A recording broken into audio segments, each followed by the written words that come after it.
Welcome again to our course Policies in Bilingualism and Learning Environments.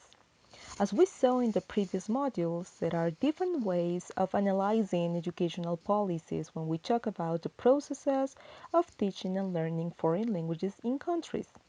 However, in Latin America, these analyses have been focused mostly on learning the English foreign language. In this video, we are going to review some of the broader reports that have been published in the last 4 years. We will start with the report English Language Learning in Latin America that was issued on September 1st, 2017. This report was produced by the Dialogue Foundation with the support of the Pearson Company. The report includes data at the Latin American level considering those countries that take into account educational policies for the teaching and learning of English. The countries selected for this study were Argentina, Brazil, Chile, Colombia, Costa Rica, Ecuador, Mexico, Panama, Peru, and Uruguay. Researchers defined indicators that allow them to analyze the current situation of the countries involved.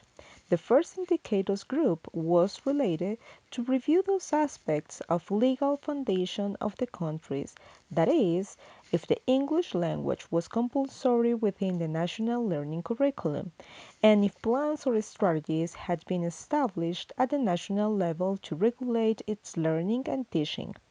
Likewise, within the other group of indicators, the learning standards were established, which, as their name indicates, consisted of making visible the learning standards objective that had been determined by the nations in support of teaching, including the curricula and study programs that they had defined by the national government or ministry in charge of the process.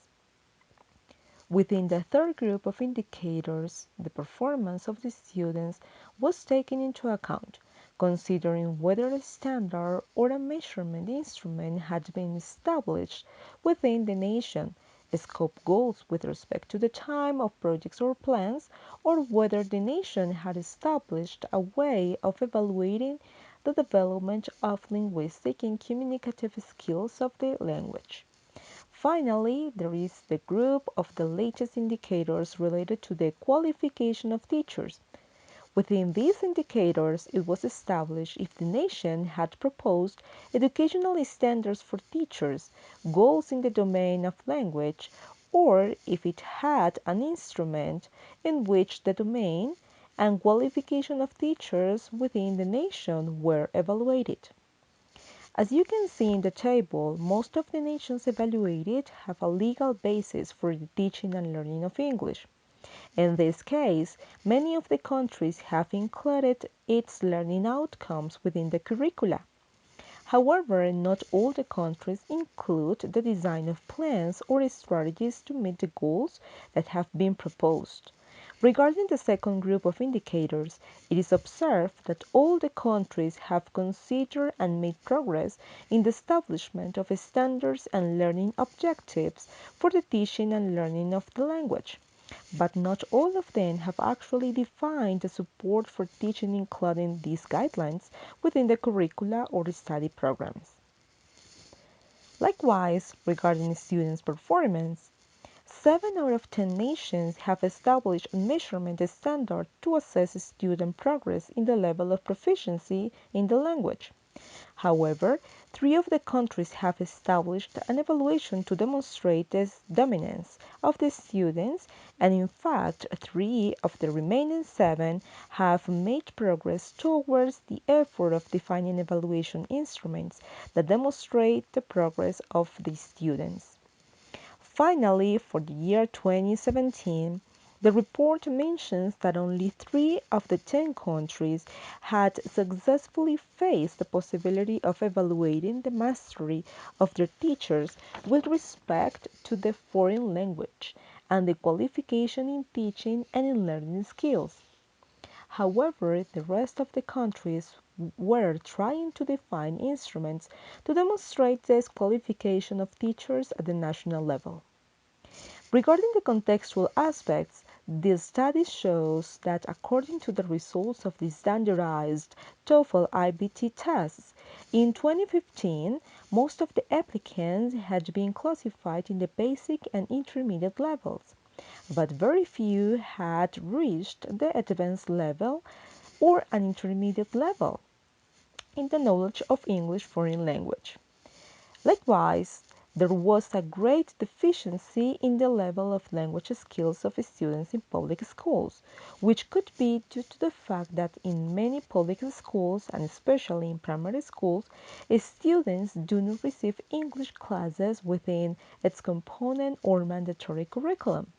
On the other hand, a great disparity was observed in the teaching and learning of languages at the university level, since although it is true that in some countries there are policies corresponding to the inclusion of the teaching of foreign languages in the curriculum, most of them have not defined the competencies and learning outcomes or level of proficiency that is expected.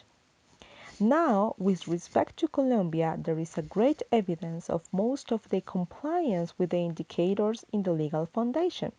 Colombia is one of the countries that has defined national educational policies that include the learning and teaching of foreign languages, giving priority to the foreign language English, but recognizing the existence and coexistence of other languages in its national territory.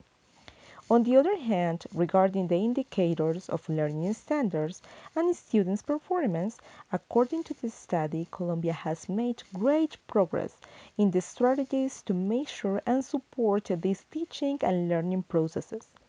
In addition, it has managed to establish the standards in teachers' qualification and the mastery goals that teachers have had or should have at national level.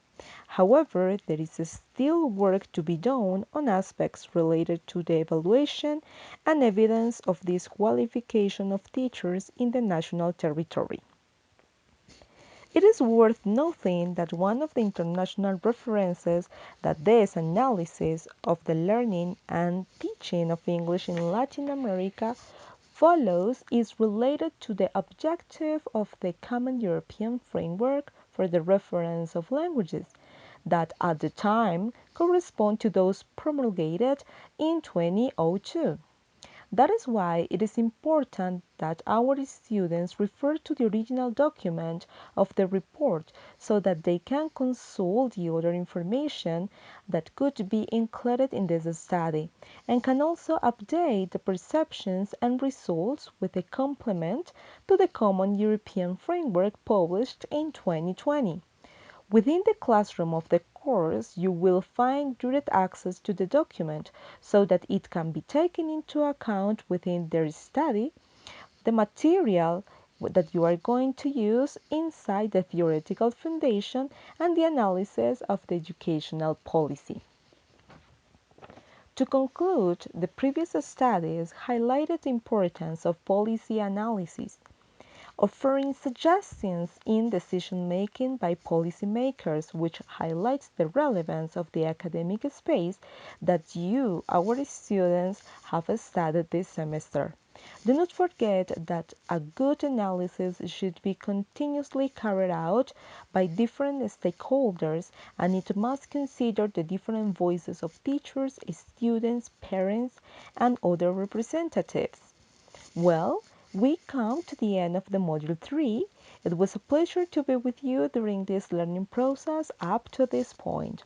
Bye bye.